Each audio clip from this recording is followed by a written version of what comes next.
আমি মনে করি রাষ্ট্রপতি বানানোতে ভোটারের কোনো প্রয়োজন নেই। কারণ মাননীয় প্রধানমন্ত্রী তারেক জিয়া সে এখন যা বলবো ওইটাই, তার কারণ তো দল ক্ষমতা এখন। আমি মনে করি ভোটার যে টাকাগুলো নষ্ট করে বেতায় অযথা, এখন সে যাকে দেবে সেই রাষ্ট্রপতি হয়ে যাবে।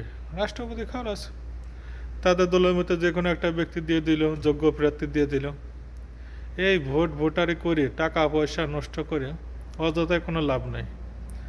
তার কারণ এখন দল ক্ষমতা, এখন যদি আবার ভোটার করা লাগে তাহলে দল ক্ষমতায় দিয়ে কী হলো?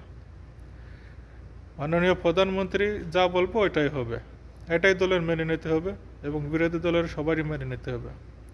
তো অযথাই করে লাভ নাই।